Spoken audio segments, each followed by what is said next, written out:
In December 2021, at Kansas City Airport, Danny Carey, the man who had spent his entire life controlling every drumbeat with an almost obsessive precision, was handcuffed after an argument with airport security. The video spread rapidly. He was shouting, losing control, completely at odds with the image of a meditative artist that audiences had trusted for decades. A brief moment, yet enough to raise a question. What lies behind the mind that creates some of the most complex rhythms in modern rock? Danny Carey is not the kind of star you easily recognize. He does not stand at the center of the spotlight, does not make headlines with controversial statements, does not chase the market. But for those who truly listen, he is the sonic backbone of Tool, a man who turns drumming into a system of thought, who transforms rhythm into something capable of pulling the listener into almost metaphysical states. His talent is not loud, yet it carries a weight that feels nearly impossible to replicate. On one side lies absolute discipline, mathematical structure, rhythms in 13/8ths, calculated like equations. On the other, deeply human outbursts, moments of lost control no one expected. Danny Carey exists on that boundary between order and chaos, between meditation and instinct. And perhaps it is precisely that contradiction that makes every strike he delivers not just sound, but something far deeper. That moment of losing control did not emerge from a void. It originated from a person who had spent most of his life living within contradictions. And to see where those tensions began, it is necessary to return to where everything started, a quiet town in Kansas, where nothing suggested that an architect of rhythm was taking shape. Danny Carey was born on May 10, 1961, in Lawrence, Kansas, a space that was wide, slow, and stable, where life typically followed clear trajectories. His family carried a sense of discipline, influenced by military and religious foundations. Everything was arranged neatly, in proper order, in proper rhythm. Yet within that seemingly simple environment, a deviation began to emerge. Carey did not perceive the world in the usual way. He was not drawn to loud sounds or easily memorable melodies, but to things far more elusive: the silence between two beats, the subtle misalignment within a steady sequence of sounds, the nearly invisible fluctuations that nevertheless created a different sensation. He began with drums at a very young age, initially as part of a school music program, but it quickly became a private space of his own. While those around him were learning to keep time correctly, Carey was finding ways to bend it. While others practiced to play faster, he lingered longer in the spaces between. During his high school years, he joined jazz bands, orchestras, and even marching bands, environments that demanded absolute precision. But alongside that, he quietly experimented with structures no one had asked for: odd time signatures, asymmetrical loops, transitions that left listeners disoriented. At the same time, his inner world expanded in a direction that no one around him truly saw. In books on music theory, then mathematics, geometry, Eastern philosophy, and even esoteric systems of thought, Carey discovered a strange connection. Sound was not merely something to be heard, but something with structure, with rules, capable of reflecting an order far greater than itself. These ideas were never spoken aloud, never explained. They simply accumulated in silence, seeping into the way he felt every single strike on the drums. There was no major incident, no clearly defined shock, but there was something that lingered, a persistent sense that the world around him was operating on a rhythm that most people did not notice. And in a small room in Kansas, where a boy repeated the same rhythmic pattern in silence, music began to shift from a skill into a way of approaching that hidden layer, not to perform, but to listen, to understand what was truly moving beneath those familiar sounds. Those silent loops of sound did not remain confined to that room in Kansas. In the early 1980s, Danny Carey left that familiar space, carrying with him all the obsessions with rhythm and structure that no one around him had yet been able to name.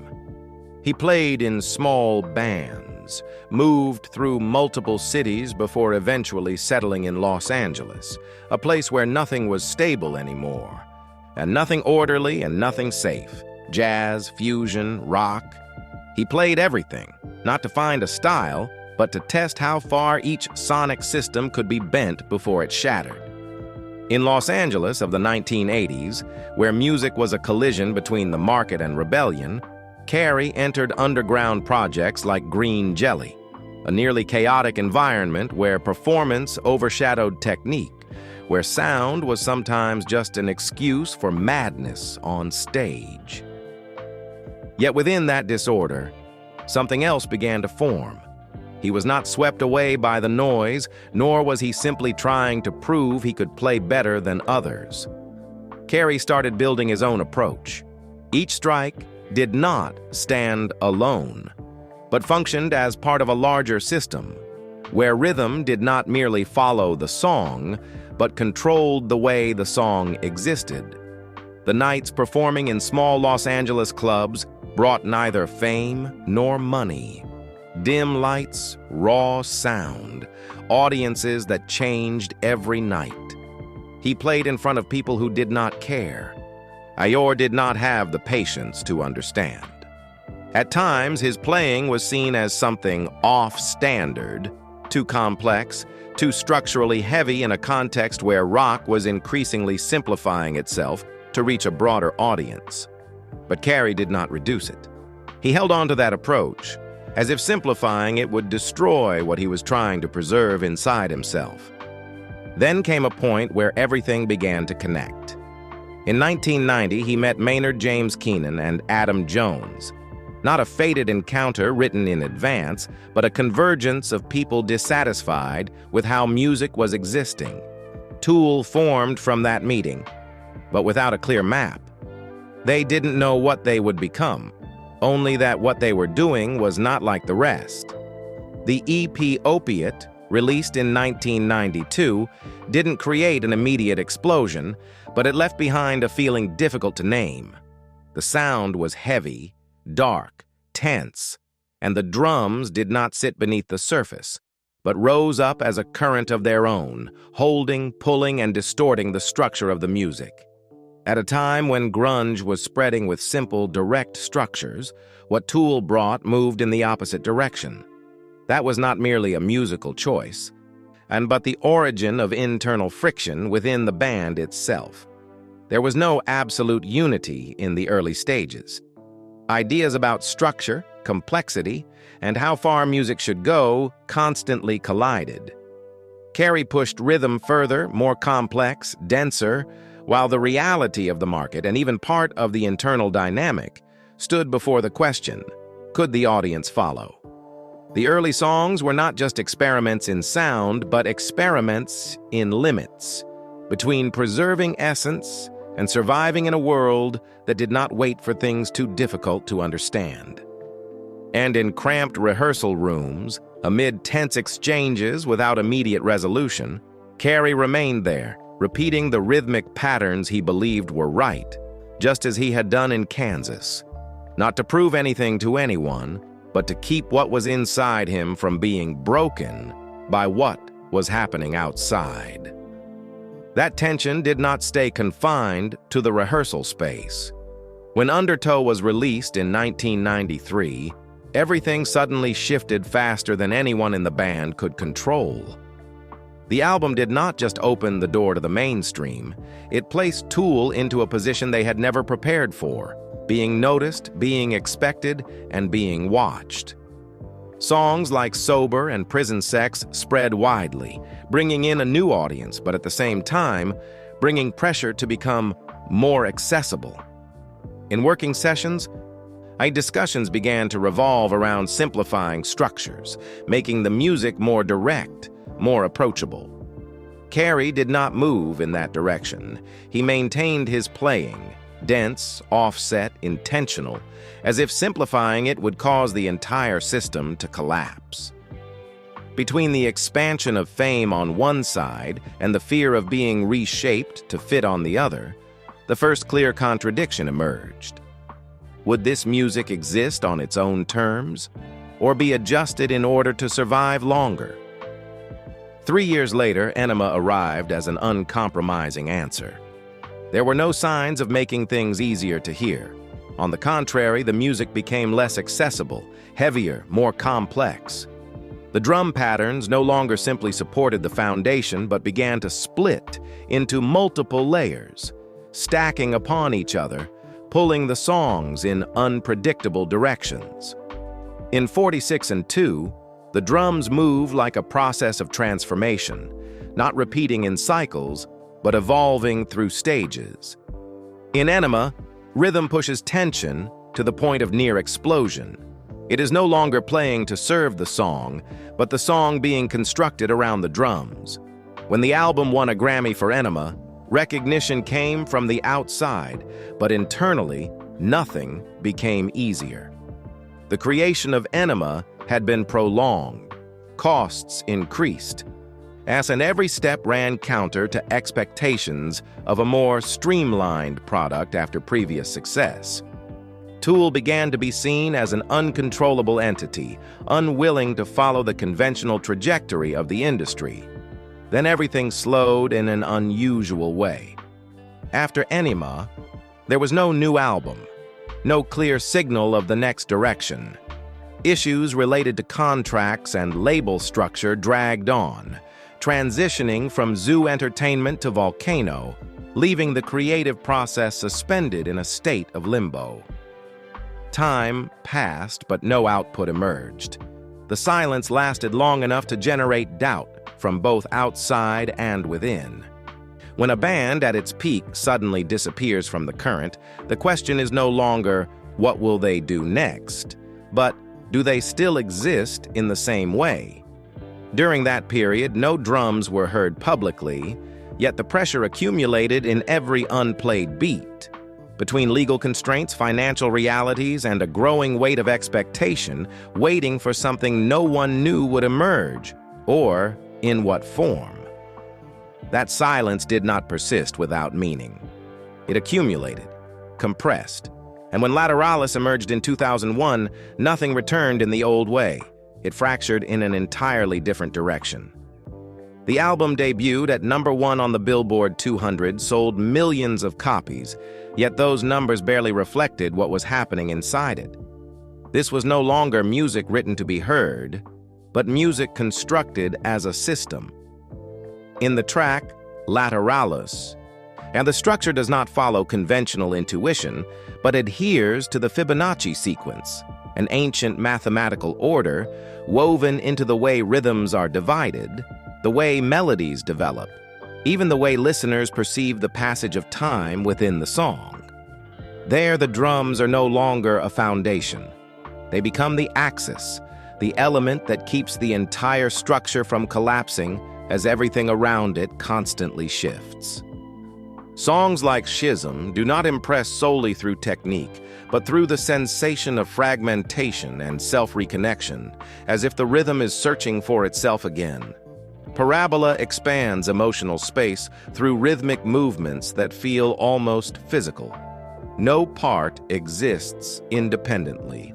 Everything is bound tightly together by a logic that listeners can feel but struggle to explain. That is what led Lateralus to be regarded as one of the most important prog metal albums, not only for its complexity, but for the way it gives that complexity meaning. Behind it was a process stretched to the point of tension. Everything was dissected, revised, rebuilt, not once but repeatedly. There was no concept of good enough, only what reached the exact state they were searching for, and that state did not arrive quickly. Time passed, costs increased, and external pressure became more and more visible. The more perfect the product became, the harder it was to control, and Tool began to be seen as an unpredictable project, successful yet unwilling to follow any operational rule of the industry. When the album was released and the tour began, everything shifted into a different kind of tension.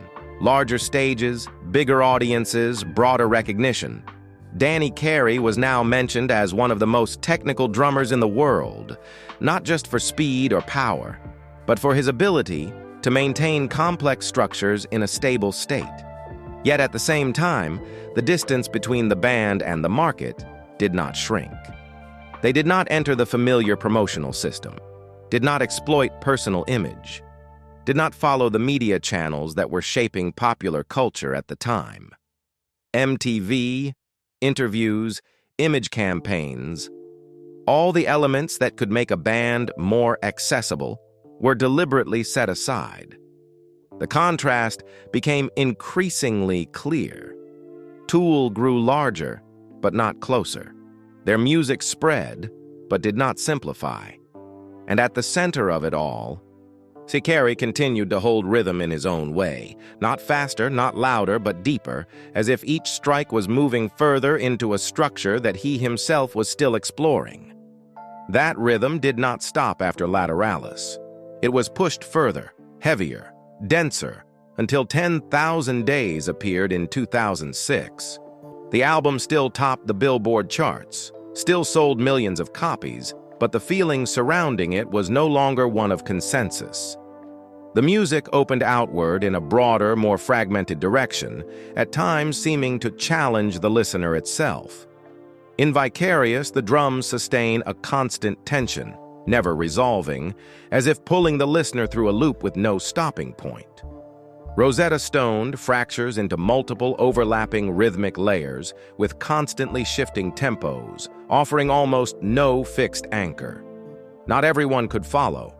Some saw a deeper progression, while others felt it had moved too far from what once connected them to the band. The divided reactions did not come from failure, but from the album's refusal to meet expectations in an easily understandable way. After Lateralus, any step forward was placed under nearly unrealistic pressure. The long gap between albums allowed expectations to build, and when 10,000 Days arrived, it neither repeated the old formula nor offered an easier entry point. Criticism began to appear, not about technique, but about the band's creative approach.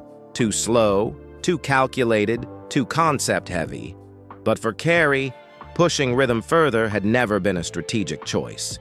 It was the only direction he could take if he wanted to remain consistent with himself.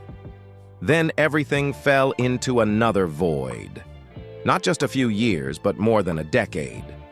From 2007 to 2018, there was no new album. Legal issues continued to linger, prolonged procedures preventing the creative process from progressing in a normal way.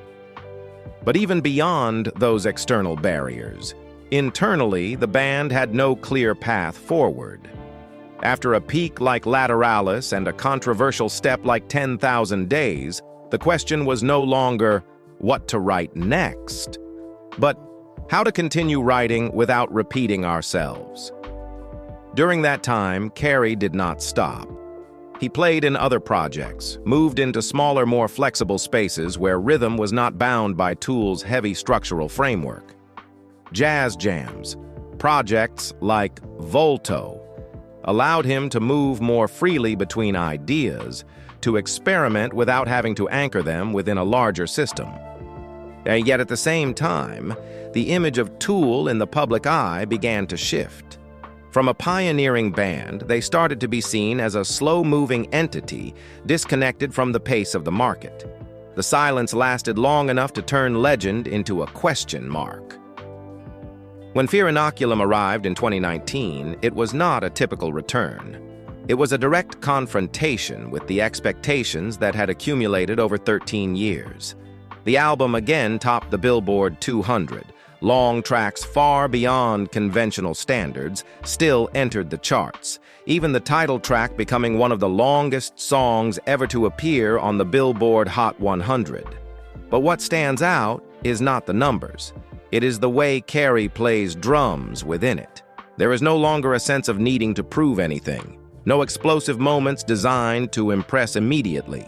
Instead, there is a level of control that feels almost absolute. In Enigma, the drums move like breath, not rushed, not showy, yet holding the entire song in a continuous state of life.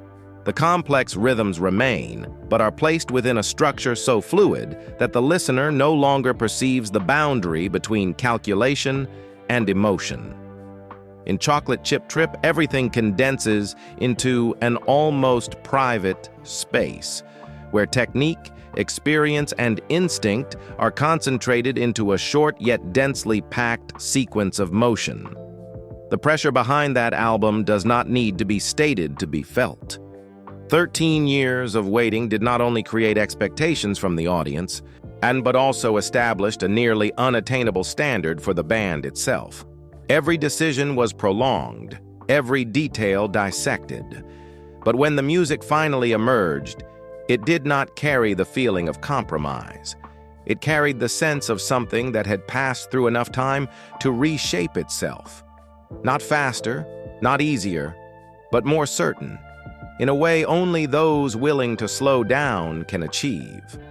But if Danny Carey is viewed only through Tool, there will always be a part left unseen, the part that does not appear on large stages, is not tied to the pressure of millions of expectations, and is not forced to carry the full philosophical weight the band has created.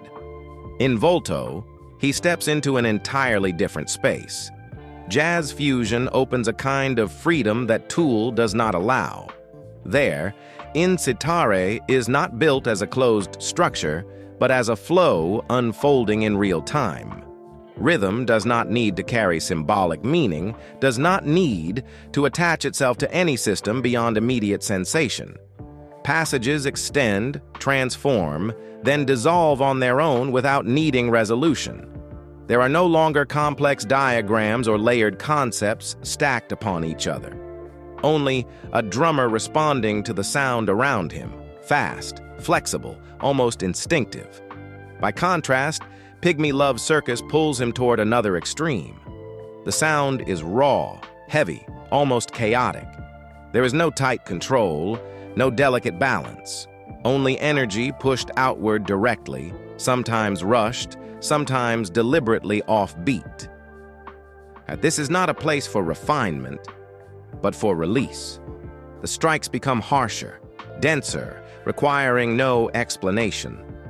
A part of him that is always contained within Tool is here, allowed to spill outward. Then comes Legend of the Seagullman, where music is not only heard, but seen. The layers of drums no longer serve purely structural roles, but begin to take on a narrative function. Each movement, each shift in rhythm feels like a cut in a sequence, pushing the story forward. It is no longer a closed internal space, but a world constructed through sound, broader, more defined, yet still carrying that familiar strangeness in the way he controls rhythm. Amid these projects, there still exist nights almost no one knows about. The Baked Potato, Web All-Stars, small spaces, low lighting, no cameras, no recordings, no playback. There is no distance between performer and listener. Carey sits down, begins to play, and everything happens and disappears in that very moment. No need for perfection, no need to preserve anything. Only the sensation of sound existing in real time remains. His scattered collaborations with artists like Carole King, Skinny Puppy, Collide, or Lusk open yet other directions, where he must adjust himself to fit into systems that already exist. He is not always at the center, not always leading, but every appearance leaves a trace, not through display, but through the way rhythm seeps into the structure of the music. By 2024, standing alongside Adrian Belew, Tony Levin and Steve Vai in the Beat Project, everything rotates once again around a different axis. The music of King Crimson from the 1980s is revisited, but not through replication. Carey does not repeat what already existed, but injects his own sense of rhythm. retaining the original spirit while altering how it moves. Familiar structures are played again, but with a different weight, a different depth, as if they are being viewed from another angle after years of existence. In every space, every project, every stage, large or small, his approach continually shifts. There is no fixed version of Danny Carey, only different layers of the same system constantly in motion. Amid these ever-changing musical spaces, Danny Carey's personal life moves in an almost opposite direction, narrower, more private, and deliberately distant. What happens off stage is rarely brought into the light, not because there is nothing to tell, but because he does not allow it to become part of his public image. There are no long interviews about family, no appearances designed for exposure, no effort to construct a personal narrative alongside his career. His relationships therefore exist in a nearly separate sphere. The name Sabine Carey appears in some secondary sources as a woman once connected to him, along with mentions of a child. But there has been no confirmation or deeper exploration from him directly. What can be more clearly sensed lies not in specific details, but in the way he organizes his life.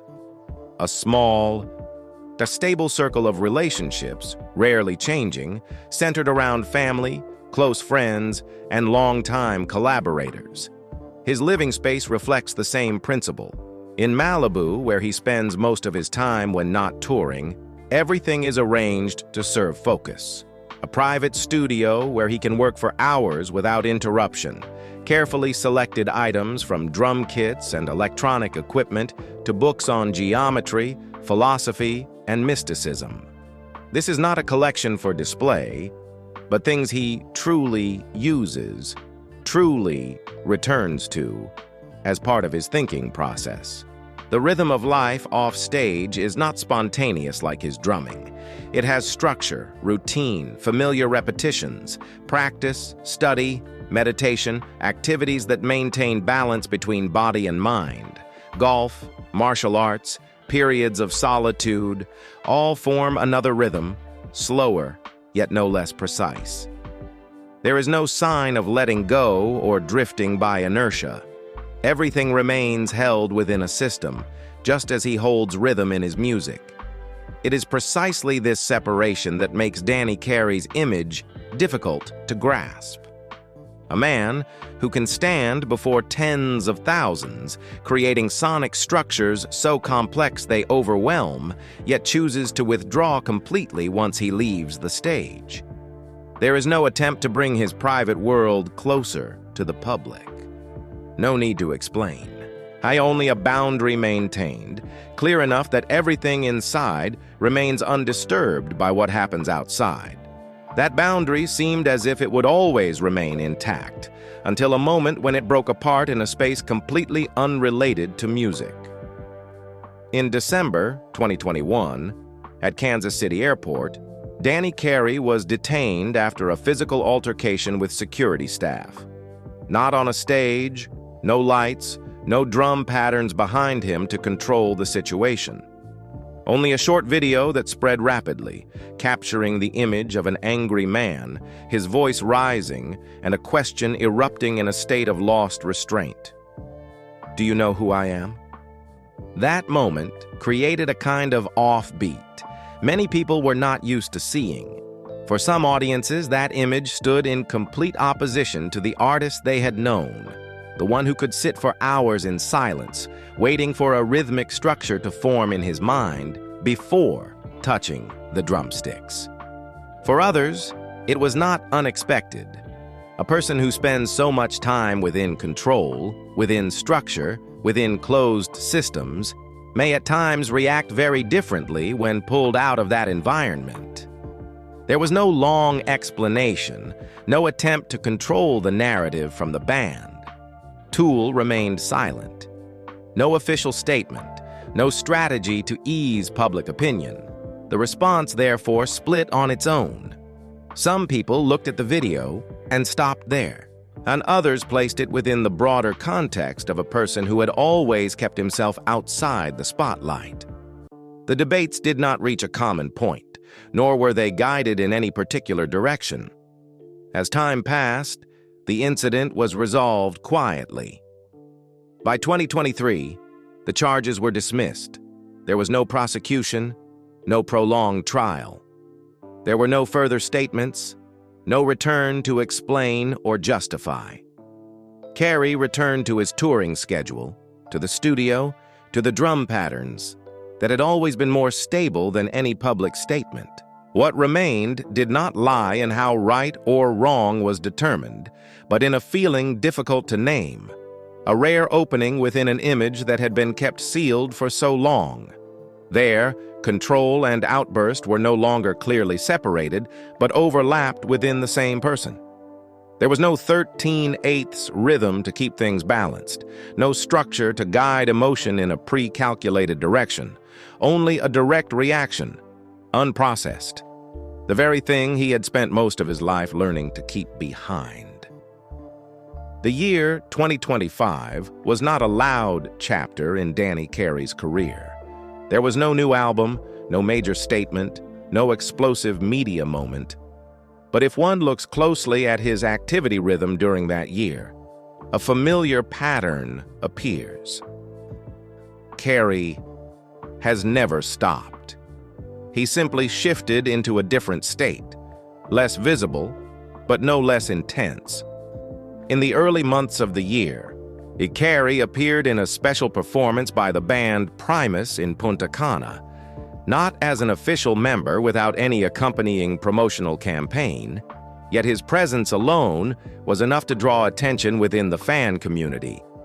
What mattered was not that he replaced anyone, but the way he entered a different musical system and operated smoothly as if he had always been there. No long adaptation period, no technical display. Carey simply sat down and played, and everything else aligned on its own. Returning to Los Angeles, he continued to maintain small-scale performances, especially with the Web All-Stars and Jazz Nights held in March and April. These were not large stages, no bright lights, no thousands of spectators. These performances existed in an almost private space, where music unfolded directly, without recording, without replay. The audience did not come to watch a show, but to participate in an experience that happened only once. For Carey, this was the ideal environment where he did not need to follow tool structures, did not need to maintain an image, leaving only sound and pure reflex. At the same time, he continued to appear regularly in jam sessions at familiar venues like the Baked Potato. This is a place he has been connected to for many years, and also where another version of him becomes most visible. More flexible, more improvisational, no longer bound by the complex rhythmic systems that have become his signature. There is no fixed set list, no pre-written script. Each performance is a chain of immediate reactions among the musicians. There, technique is no longer something to prove, but a tool to listen and respond. Danny Carey is still playing drums, but the world has never truly understood him completely. Over more than 3 decades, few have been able to redefine the role of a drummer as radically as he has, not only through technique, but through thought, structure, and a kind of language that is almost impossible to name. He does not have hundreds of solo albums, does not chase the spotlight, does not need displays to assert his position, but with Tool, he has helped create milestones that anyone entering progressive metal must pass through. Undertow opened the path. Enigma broke limits. Lateralus redefined musical structure, and Fear Inoculum proved that time does not slow him down. It only makes him more precise. Not quantity, but depth. Not speed, but the way he turns rhythm into something that can think. In music, Danny Carey does not play drums to keep time. He creates time so that others must follow. Polyrhythm, Fibonacci, sacred geometry, concepts belonging to mathematics and philosophy become sound in his hands. Each strike is not just force, but structure. Not just time, but space. People do not listen to him for entertainment. They listen to sense something operating beneath the surface. His influence does not lie in others playing like him. No one can do that. It lies in the fact that, after hearing Danny Carey, no one can look at drums the same way again. He does not create successors. He forces an entire generation to change the way they think. Off stage, he continues to live in the way he has chosen. Private, disciplined, and almost detached from the noise of the industry. No scandals, no display, no need to prove anything. What remains is a man, a drum kit, and a journey spanning decades. Not chasing the world, but allowing the world to adjust itself to his rhythm. Danny Carey did not become a legend because he is perfect. He became a legend because he achieved the hardest thing, turning something as familiar as a drum beat into a doorway, where music is no longer just sound, but an experience one must step into in order to understand. Do you remember the first time you heard a Danny Carey drum passage and couldn't explain why it pulled you in like that? Share that moment in the comments. And don't forget to hit like and subscribe to continue exploring the untold stories behind music legends.